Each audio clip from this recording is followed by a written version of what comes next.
Bienvenidos y welcome a todos to this new episode of Sientate y hablemos.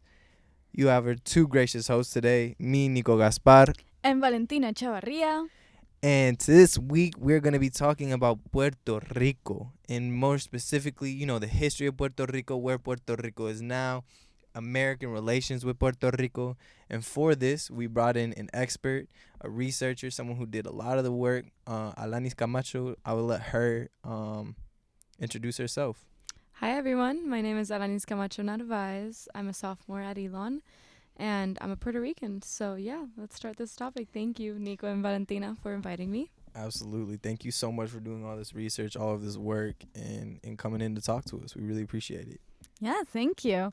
And so to get us started, can you tell us a little bit of the history of Puerto Rico? Where did it start? Where did all this commence? Yeah, where to begin? Sure. So, before, Cristobal Colon, we were La Isla Boriquen.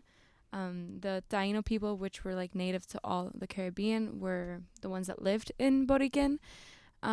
But then, once we were colonized by Spain, we kind of stayed in their power until 1898, to when we transitioned to U.S. power, and we've been with the U.S. since. And what does that relationship look like with the U.S. now? Like that transition from Spain to American, like what's that relationship like now with Puerto Rico in the United States? Yeah, that transition was pretty drastic for Puerto Ricans at the time. So we were so close to becoming a commonwealth with Spain. And all of that just went down the drain when the U.S. got involved. We had to wait like around 50 more years to reach that status with the United States. So it was definitely drastic. It was very frustrating. Having, Puerto Ricans at the time like protest for such a long time for a status that we would have to wait so many more decades for. And, there was also language, it was a big culture shock going from speaking Spanish all this time to having like English imposed. Yeah. And that American culture imposed on us. So, yeah, it was definitely a transition. Yeah. And where are we right now with Puerto Rico? What does it look like right now? Yeah, so right now we're a commonwealth. So to be honest, the best way I describe it is a gray area. So it's this commonwealth where we have our own governing self-governing institution, but we can't really like vote for example, president. But we are U.S. citizens, but we can't trade with other countries. It's just that like this gray area where it's not a colony, but it's not a state of the United States either. Right. Yeah, the official definition, if we want to go off of that, is an independent country or community, especially a democratic republic. And so it can be like kind of a part of like a grouping of countries, kind of like the UK. But in this case, it's more of like a U.S. territory or colony, right? So, yeah, we got that status in 1952. We did become U.S. citizens way before that in 1917, just, in time for World War I. Yeah. Very convenient. Very convenient. And then a few decades later, we became, a commonwealth. And, this came to be because after World War II, a decolonization committee opened, and the UN basically forced all countries to either annex their colonies, give them independence, or give them another status that wasn't considered colonialism. And so, the U.S. settled for a commonwealth with us. And so how has that been? How has it been to be a commonwealth of the United States? So I guess like most people can think just because we're U.S. citizens, it's basically the same as being a state, but not necessarily, especially like Puerto Rico having so many people of color. Like there were a lot of issues with human rights in the 20th century as we were trying to like get accustomed to being a part of the United States. And so, I mean, I guess I can give all of you a few examples if you don't mind. Yeah. No, absolutely. Please do. Sure. So the first one I guess I can think about is the militarization in Vieques, which is a small island off the coast of Puerto Rico, which is considered a part of Puerto Rico. And, there's a small population there, but the U.S. Marine settled itself there, basically. So they it started in the 19th century, but, across the 20th century, they built forts and they basically trained U.S. Marines. They tested bombs in the island. And as a result of that, there were a lot of deaths and not too many, but like once in a while, like a Puerto Rican would die. And of course, like that's still very important. And no, yeah, that was really rough for the Vieques population. And they only left I think 15 years ago in 2003. So oh my God. Yeah. And what were some of those effects? I feel like a lot of like military testing and stuff like that can come with a lot of negative effects. Like what were some of those effects? Yeah. Oh, definitely. So they did a few studies in the 90s, and they found that cancer rates when compared to like the national US average and also the national the mainland Puerto Rico average was way higher. It was I think it was 40% of the Vieques population had some type of cancer as a result of that radiation and that exposure to those chemicals. No, and that has big impacts. And Vieques is a small island, so it only has one hospital. Oh my God. Yeah, and it's even been impacted by Hurricane Maria. So they're just really struggling out there. Yeah, and to think that they only left in 2003. That was the other days, I feel. Yeah, that's yesterday. Yeah. Yeah, absolutely. Crazy. No, absolutely. That's crazy. And especially thinking about it was the U.S. who did it almost to their own country too, because it's Puerto Rico. That's what we don't think of a lot. Is Puerto Rico is part of the United States, and you're really doing that to your own citizens if you think about it. Basically, I mean, I guess in a sense that's why people there's this term second-class citizens, and so we can think of Puerto Ricans when we learn about that concept, because it's basically how it's been for the past 100-ish years. Right. It's considered part of the U.S. for the good things, but exactly when it's convenient. For the things that are convenient, that we drop bombs on them. No longer U.S. It took a lot to take them out of that island. I think it was when those cancer cancer research came out and people saw what it was actually doing to the Vieques population, that a lot of protests started, civil disobedience. Yeah. There was I read an article where it was a lot of Puerto Rico sailors, or not sailors, it was fishermen. They would literally just block the way of some U.S. Marine ships as a way of protesting. And there were times where it would get violent, they would attack those fishermen for protesting. But that's kind of how we reached the part of our we were successful in getting the U.S. Marine out. Yeah. And I guess that's one little knot in this chain of the complication of the United States and Puerto Rico. Oh, yeah. There's a lot of examples. What else have you seen? What else have you seen in your research that that can tell a little bit more of this U.S. and Puerto Rican relation? Yeah, so there was also a lot of controversy with Puerto Rican women. So, birth control, right? So that was tested with Puerto Rican women, first with guinea pigs and, hamsters, and then with Puerto Rican women. Wow. Wow. Yeah. That's a very interesting way of comparing it. Yeah. So it started in the 50s, and these two researchers, I don't remember their name, I'm sorry, but they approached Puerto Ricans just because it was also an easy flight there. They didn't have to go internationally, although they did also do testings in Haiti. But anyways, the point is they reached Puerto Rican women. They usually targeted more illiterate and poor women, so they couldn't really know what they were consenting to. And so they started these tests, and of course there were women that were getting adverse effects, because we know how many symptoms the birth control pill can give in small doses. But this was tested in Puerto Rican women in higher doses, because they were still in those that experimental stage. Yeah. And so these trials continued for a while until there was a big distrust with researchers now, and so women one by one started getting off the trials. But of course, there was also a necessity. There was a reason why they got into the trial at first, or why they accepted it, even though they didn't know exactly what they were signing up to. Yeah. This was a time where women were having more than 10 children, and they didn't necessarily have the best marriage. And so, there was this one story that really stuck with me about a woman that she already had 10 children, and she had a husband that kind of asked for intercourse like every day, like on a daily basis, and she would tell the researchers like, I can't have any more children, like I'll take anything you can offer me. Right. And so they would take advantage of women like that, and they wouldn't even offer or give them the option to use the birth control pill once it was like more healthy and, you know, FDA approved. Yeah. So it's just a huge controversy.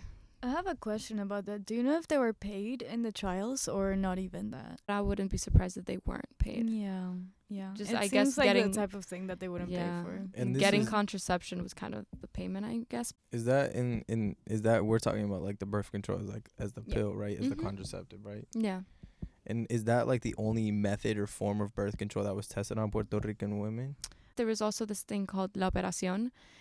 It was the most common one, and it goes back to like, even though birth control was an option, it wasn't really an option when it was FDA approved. It was an option just for experiments. So the most like popular form of contraception for Puerto Rican women was something called la operación. It was so common that people would describe it like it was a trend, like women were getting it all the time. It started in the 30s, so, you know, just in time, and as a result of the eugenics movement Yeah. that also reached Oh. Puerto Rico. Yeah. And so yeah, it started in the 30s and it lasted till like the 70s. So, you know, the birth control was definitely approved by the 70s, but it wasn't an option. It was first la operación. And, you know, what happened was that Puerto Rican women would get to the doctor. And of course, like, these were Puerto Rican doctors, but they were trained, you know, they were taken to the U.S. to perform this surgery. And they wouldn't really like give women any other option. They would tell them like, you need to get this operation. Like, you don't want any more children, you need to get this. And of course, like, it wasn't consent because women didn't really know what they were getting, what they were signing up for. Right. Of course. A lot of women thought that it was reversible. Yeah. Oh, And, man. you know, there was also like obviously the option for the man that was more, it was more safe and it was reversible. But, you know, at that time, who's the woman to say that she doesn't want to get the operation? Of course. The husband could just sign off on the operation Mm. being done on Puerto Rican woman. So, yeah, this kept on to like the 70s, when eventually, like, I think it just got like less popular gradually, I guess. Okay. And do you think like Puerto Rican women started to notice like, dang, this is not reversible. Like, this is not what I Yeah. signed up for. Like, that kind of probably also kind of started to like, Yeah, people were Mhm. starting Stop to people realize to like, doing it. oh, Yeah. hold on a second. this is not what I Definitely. signed Hold up for on. at all. No, yeah, there were women that were like in their 20s, like they would get it done, I don't know, like at 20, and they weren't even in a relationship, and then they get married to someone and they were like, oh, I wanted to have children with this person, and they couldn't anymore. So Right. yeah, they definitely didn't know what they were signing up for. Yeah. Yeah.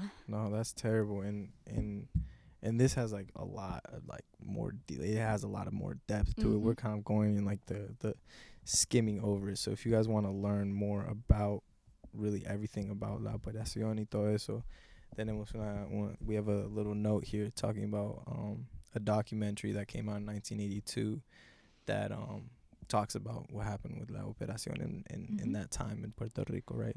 And we will Yeah. be, once the podcast is released, we'll also be releasing some resources, some sources for the things that we've talked about in here. And so you can go and check out the documentary and those sources later. Absolutely, yeah. I would Yeah. encourage you to do so. And you can find those in our Instagram. Yeah, absolutely. Yeah. Yeah. And so a lot of this kind of started and was happening in throughout the 19th century, you know, from what was it, the 30s to like the 80s, the 20th century. It was all in like the 20th century, I guess, my bad. It was all in the 20th century. So like what is the relationship now? Has it gotten better with you guys? I don't think it's gotten better. That was a stupid question. Well, that's what we're here for, to clarify questions. Yeah. So no, I mean, I guess it did get better. Like those human rights situations, they weren't as common anymore, thank God. But you know, we're still a Commonwealth, so there's still like this controversy of like, are we a colony? Are we not? I feel like it's up to the Puerto Rican to decide that sometimes. So as we said, like, we can kind of review, like, we're not able to vote for president. There's no representation in Congress, and the one delegate that we do have, which is called the resident commissioner, doesn't have a vote. Yeah. So, it's weird that we don't have a vote, but we can be drafted into wars. So I guess what Valentina said earlier about we're U.S. territory when it's convenient or something. It's convenient. Yeah, yeah. And so you said, the representative that Puerto Rico does have. What is his job? Like, what does that look like? It's basically to communicate what the Puerto Rican population wants. So let's say that there's a referendum, which there was. The last one was in 2020. Yeah. And if the referendum kind of says that we want to be a state, then, or that's like the popular like opinion, then they kind of take those results and they like advocate for us. Like they debate and they just kind of advocate for the Puerto Rican population and what we want. Okay. Not that a lot happens as a result of that, but that's but he's their still job. like Right. he has no vote either. Yeah. So Yeah. Yeah. That's really hard, especially because you don't have any voice in government. You have no Congress. representation in the Senate. You have no representation in Congress. So you can't get any laws passed or anything that is helping Puerto Rico. And so, what is that? What is that looking like right now in Puerto Rico? Really? I mean, there's no progress, I would say. Like, we have like so many colonial characteristics, and there's like slowly the popular opinion of wanting to like become a state is decreasing. But even if that is what the majority of the Puerto Ricans want, like, just because there's like a position doesn't mean that the U.S. Congress is like obligated to take that into account. So yeah, they take that information, they take it to Congress, but they're not legally obliged to say, okay, sure, we'll make you a state. No, it's been going on for a while and nothing has changed. And there's also like other colonial characteristics that make people think that, oh no, we're still a colony. I guess I can talk about the cabotage laws. That's a weird, I always say it in Spanish, ley de cabotaje. It was enacted in the 1900s, and I talk about this because it's still prevalent today. Right. So this basically means that Puerto Ricans can't trade with any other country. Anything that comes in and out of the country or the island has to be in an American boat with American crew. Can't be from anywhere else. Yeah, so it's kind of ridiculous. Yeah, and that's a lot for the economy, I imagine. Like, prices must hike up. Definitely. Like, if something, for example, is coming from South America, they have to go up all the way to Florida, Jacksonville, to then go back down to Puerto Rico. And yeah, that does have implications for prices in Puerto Rico. That's ridiculous. Yeah. Like, it's still kind of a debate. Like, while I was researching, I saw that some economists said that there wasn't as much change, but then I saw another article that actually had evidence that prices went up just because, like, gasoline prices from taking that extra hike up to Jacksonville and then going down. Like, of course, that has an implication in the Puerto Rican economy. So right, and the fact that Puerto Rico can only trade with the U.S. as well, can only sell to the U.S. Also, that means that the U.S. can pretty much pick and choose prices from y'all. So yeah, and I don't think those prices are gonna be very just. Yeah, no, exactly. Like, if you go to Puerto Rico right now, like, there's, compared to like an American grocery store, like there's less products, and the products that are there are more expensive. And so, like, research doesn't even have to be done about it. Like, you can just see it in the grocery store. And perceive it yourself. Right. Literally. Right. Yeah. And so, has there been any like change or any like movement to like kind of get rid of the Jones Act? Because the Jones Act, to me, it seems like it's making things a lot harder for Puerto Rico in the way that, it comes to relations with other countries, when it comes to trading with other countries, when it comes to really its international power. So have there been any pushes, or what would it look like without the Jones Act? Like, So economically it would benefit us like greatly.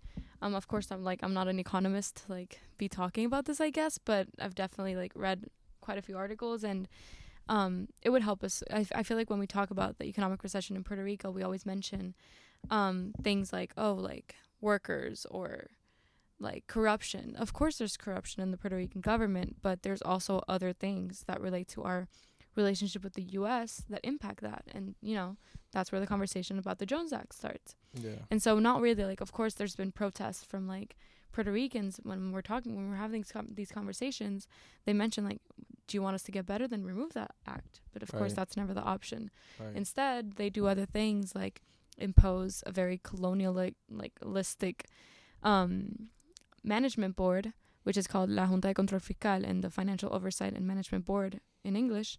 And they implemented that kind of to help us with our economic recession, but it's also been very controversial. Yeah. And what are some of those controversies with the Financial Oversight Management Board? Like, what do they do, and what issues have you seen with that? So the Obama administration implemented that for Puerto Ricans, and he also elected, like Obama himself elected the members of that administration. And what they basically do is they just literally they just oversee everything. So they approve the fiscal, I forgot how to phrase this, but it's like the budget of the fiscal year budget. They pass laws, like if we're passing a law about, I don't know, like municipality funding or anything related to budget, they can sue us if they don't agree. They can sue you? Yes, they can sue. Oh my god. Very weird. And so they approve all of that. And this sounded good at first. Like there were Puerto Ricans that were like, sure, we need help with this. Like there's corruption, like we need more guidance.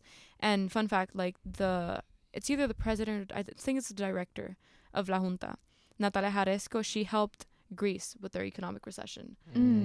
She helped them a lot. Like I don't know how much time, but they eventually got out of that economic recession. Yeah. But still, like since since the board was imposed, there's been a lot of controversies. Like they've made cuts in public health care, and they've closed down so many public schools, and they've taken away funding from the Public University of Puerto Rico. Interesting. No, it's been bad. Like it reached a point where like certain Puerto Ricans that were in agreement with the board at first, they're not anymore. Like they're. Do we know where that money's going to? That like the funds that were cut. Is there any like open? To be honest, like their ultimate goal is to lower our. What's that called? Our debt. So we have a huge debt. I see. Some of it is. With the board, like there's been politicians that argue that we need to restructure the debt.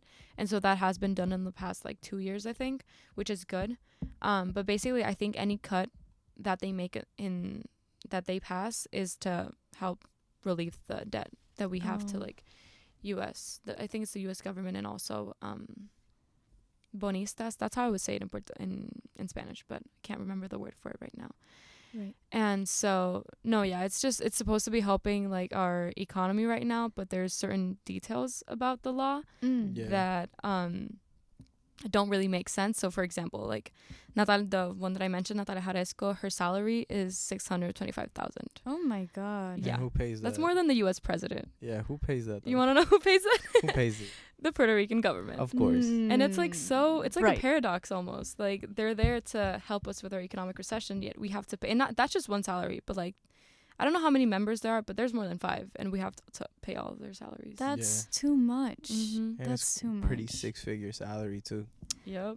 Yeah, that's a nice Lamborghini Yeah, no. salary. that part of like some healthcare and some education, I'm sure is also going to that salary. Yeah, no, that's the thing. Like, 'cause that's a lot. There's also been like talks of like conflict of interest. There hasn't been anything that has like come out yet, but I feel like I suspect, my personal opinion, Yeah. that in the next 5 years, like there'll be some report on like the conflict of interest, and politicians have asked for them, like, because they keep cutting, like you said, from like public needs, but where's that going? And so a lot of people are saying like they're making money out of that somehow, because we have this phrase that is like, some Puerto Rican politicians said this once, and can be applied to a lot of places. It's like, if for every suspicious act that is going on or that they pass, someone's making money out of it. Oh yeah. And so I feel like that's what we see with this board all the time. Yeah. Absolutely. Mhm. Oh no. Where there's smoke, there's fire. Oh yeah. Yep. And as I understand, this is like mandatory as well. Like Oh yeah. the board is mandatory. Yeah, we have no say in whether it stays or goes. Oh, amazing. So it's like, here you go. Right. You pay for this too. Like, no, we don't want Yeah. it. No. You're gonna have it and you're gonna pay for it. Yeah, you're gonna have this, and You're stuck. Please pay for the salary as well. Yeah, so we came up with this concept for your country, right? And so your country's gonna get out of this recession, and you're gonna pay for it, pretty much. That's crazy, because it's like not like Puerto Rico had the money there in the first place. And so, is that still currently going on?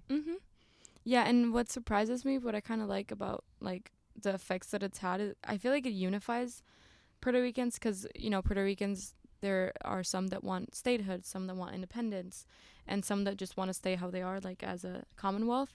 But in that sense, like even the current governor that is pro statehood, even he has problems with the oversight management board sometimes. So I feel like it's not even like what we want for the future of Puerto Rico. It's like a common dislike towards the board sometimes. Yeah. Wow. And like it makes sense. Yeah, I'd be mad too. Yeah. Especially that 625,000. Ooh, I'd be That's so mad. Much. Yeah. And I've been hearing a lot about Act 2022. Oh yeah.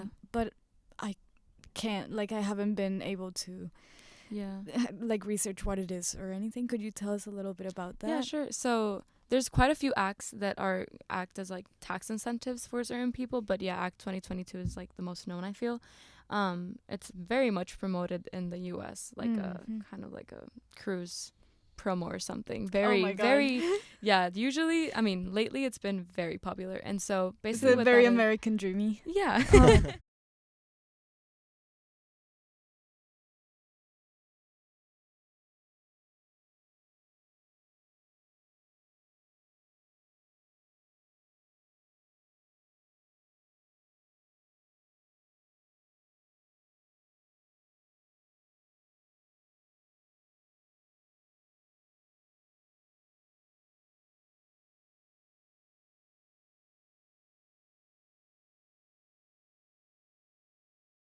tax incentive in a way. And so yeah, the idea is that they bring their businesses here and they get a tax incentive. And so, it all sounds great. Like we used to have a similar law called it's the 936 law. It was in the 2000s. It was like in effect since the 90s, I think. But it stopped being in effect in the 2000s. And it was great for Puerto Rico. Like, it was doing well for the economy. It was good employment for Puerto Ricans. The unemployment rate in Puerto Rico has always been really high, so it was good employment for Puerto Ricans. But then it was taken out in 2000, and they voted to take it out, but then it went into effect 2005. And so ever since then, we've been in a recession. So it's a lot of economists can agree in that was a big contributor to the economic recession. So I feel like they try to bring that back in a way with this Act 2022. But it really hasn't had the same results, like socially and economically. Yeah, no, I was just thinking when you said that, I was like, didn't I hear somebody like that Logan Paul was moving to Puerto Rico? Did y'all hear about that? Oh my God, really? Yeah, I just had to look it up to make sure that I was thinking of that right. And I'm wondering if it's because of that, because there's no tax, like that tax incentive. No, that's exactly that has to sound real nice to a celebrity, especially if you're making so much money. And that just shows like that money's not going to the Puerto Rico. It's not going to the U.S. government. It's going to right back into the rich person's pocket. Exactly. No, yeah, Logan Paul lives right next to my neighborhood. It's it's my neighborhood, and then there's like, it's called Dorado Beach. It's a really luxurious like neighborhood, and that's where a lot of the Americans are moving to, and that's why like prices have gone up so much. But yeah, fun fact, Logan Paul lives there, and I've had a few friends see him. That's crazy. That's actually pretty funny. Yeah, it is funny. Because this was kind of brought in to like add jobs, right? To add more opportunities, to add money, to bring money in, right? And it's kind of done the exact opposite. Like they recently did a study on whether it's, because it's been already there for a decade. They implemented it in 2012. Yeah. So they did like kind of like a decade, like, let's follow up. Right. And they found that for it having been there for a decade, it hasn't been that much progress. Like, it's been a really small, like benefit to the economy. Yeah. And that should give you an idea of how it's working. Yeah, no, and for who it's working too. Exactly. And so I'm not sure. I feel like I need to read more a little bit on that to see what is it exactly that they amended to kind of make it have more of an economic impact. But I think, I really can't talk a lot about that, but yeah, they just kind of signed off to have it for 10 or 15 more years. Wow. Yeah. Oh no. It seems like a tax incentivized. Gentrification. Right. Yeah, it's Oh literally yeah, seems like. Yeah. basically. No, and for real, like prices have been going up. Yeah. So in that neighborhood that I was talking to you about, Dorado Beach, like it's always been a luxurious and like really expensive neighborhood. But for example, a house that was $1 million there before, or even like $900,000 before, is now like some are being sold in 15 million. Yeah. Oh man. And it's insane, Right. like Yeah. insane. And of course, it makes like real estate, Puerto Rican real estate people are prioritizing selling houses to Yeah, they're probably loving Americans it. because Yeah. like a Puerto Rican might offer you like the value of the house, Yeah. but if there's American that doubles the price, of course they're gonna sell it to an American. Yeah. Of And so you course. want to know something? Like, literally, I heard about, so there was like, I heard that they were selling houses, but they were like auctioning it. Yeah. So Mhm. they would all meet and like they would just like to see who would offer more Yeah. or Yeah. most for the house. And I just found that insane. Like I've never That's- heard of someone selling a wow. house. Auctioning a house. Yeah. Yeah. Yeah. No, they do it a little bit here, but it's Yeah. not very common.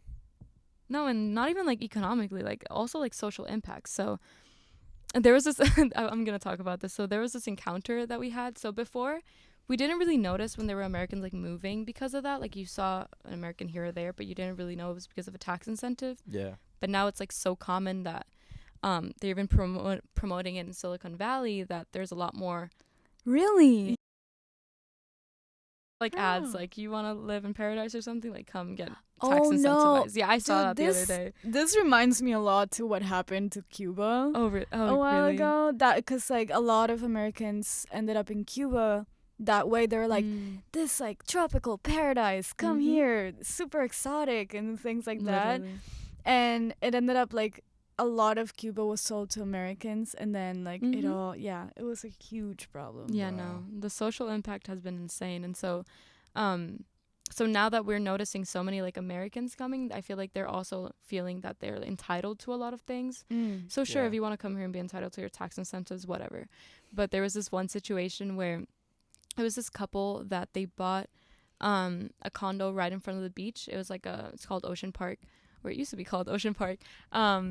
Oh. And it's very popular. And then they moved there, and they weren't like, they were in the beach, and they weren't allowing people to like I think it was play tennis in front of their beach apartment. And there were Puerto Ricans like confronting them, like, you can't tell us what to do. Like, beaches are public in Puerto Rico. Like, even if Yeah. you try to privatize them and you're, oh wait, like that's not how legal. it is. Yeah. Yeah. And you know, and because of that, like that went viral on TikTok naturally. Of um, course. And there was this protest. So usually that beach is like regularly like filled, like there's not like that many people, but it got so full as a way of like They protesting. just packed it out. Packed, so packed. Ooh. And not just to like play, there was like tennis tournaments. We were like, there was like a band and there were people dancing like Bomba y Plena. It was That's amazing. awesome, honestly. And that was that their sounds way- like a great party. Right? It was, and it was literally a form of protest. It was amazing. No, Puerto Ricans Yeah. are like notoriously known for They know how to party. protesting in very creative Yeah. ways. Fun ways. Yeah. Yeah. If y'all want to know more about that, just look up Summer 2019 in Puerto Rico, and you'll see all the creative ways we protested. Amazing. Yeah, so now we call it Karen's Beach, naturally, okay. out of that Right. protest. Yeah. Right. And that's just one situation of like, so many people are coming and they're feeling entitled to this type of economic benefits that they think even the land is theirs. Yeah, they own it. And they're yeah. not. No, you can't buy Yeah. beaches. Sounds like what? Colonization? What? Wait, really? Oh, I didn't know. Hold on. Huh? Entitled to land that is not theirs? What? Wow. Interesting. We never heard that one before. No. That's a Flow new Cristo one. al Right. Colon. So, with everything that's going on, everything that's happening in Puerto Rico, like where can we go now? Like, what's the future looking like for Puerto Rico? What can us in the United States do? Like, can we change with Act 2022? Like, where can we help?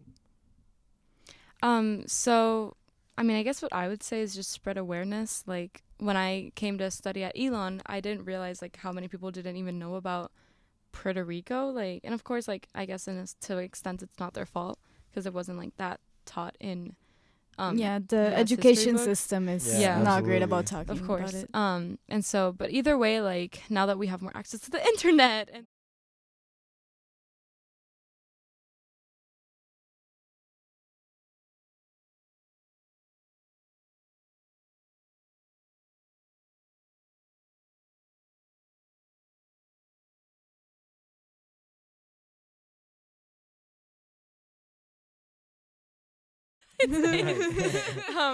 But yeah, no, just spreading awareness, I guess, holding peers accountable when they say like microaggressions about Puerto Ricans, about like the economy, anything really. Yeah. Yeah. Yeah. And I mean, I Yeah. think at least for me, like throughout this podcast and like not throughout this podcast, but before this podcast and now it's changed my perspective on Puerto Rico and what, research I need to be aware of, because I definitely grew up in the American education system where we did not learn a lick about Puerto Rico. Like I knew like it was a part of the U.S., that it wasn't kind of a part of the U.S. Like it was a very gray zone that I was taught that Puerto Rico lives in. And I know that now with this information, with this podcast, at least for me, it's definitely opened up my eyes and in seeing that I need to be more aware of not only just Puerto Rico but all American territories that we still have power over in their struggles and what the American government is doing to help them, to hurt them, what the situation is with them, because a lot of this information I didn't even know. No, and not even you, Nico. Like, for example, like I also in a way also grew up in the American system because like I took classes of American history and European history, whatever. Yeah. And I only took Puerto Rican history for 2 years. For like the 12 years that I was like in elementary, middle school, and high school, I only took it for 2 years. And that's crazy. for being in the island. Oh, wow. Yeah. I feel like that's really little. And you're little. in Yeah. Puerto Rico learning. Yeah, that's what I'm saying. So Yeah. like, not just you. There's a lot of things that we learned from like our teachers that they would go like off track to talk about, Oh, but wow. not in the books. No. Right. No, and even like in Latin America, even international students, we don't really know about this Mhm. type of thing. I think I got to know that Puerto Rico couldn't vote here in Elon, like when I came Yeah. here. Exposure. So yeah, and the American education system reaches farther than you would think. Right. A lot of countries base their systems off of the American system, so it is complicated. It is important to talk about it, even if you're an international student. Get the word out, get the word to other Yeah. places. And not only Puerto Rico, Yeah, but not just other, Puerto Rico. yeah. What are other Commonwealths? Like that even we- I was like trying to like learn more, because if Puerto Ricans like me are gonna kind of ask Americans or like even international students to be more aware of the Puerto Rican issue, we also have to think of like U.S. Virgin Islands, like just other territories of the U.S. Mhm. Even like Hawaii. Yeah. Hawaii is a state, right? But I just researching, I found out that they also still have the Jones Act or Oh. like Yeah. stuff like that, and I'm just Yeah. like, okay. So just learning more about U.S. territories and not just Puerto Rico, just spreading awareness about like the U.S. history that they don't really want to teach in the books. Right. Absolutely. Yeah. No, absolutely. And that's really just kind of staying informed. I guess almost all of our podcasts end like that, just staying informed and continuing that. But thank you so much for being such a good resource thank for us you. today.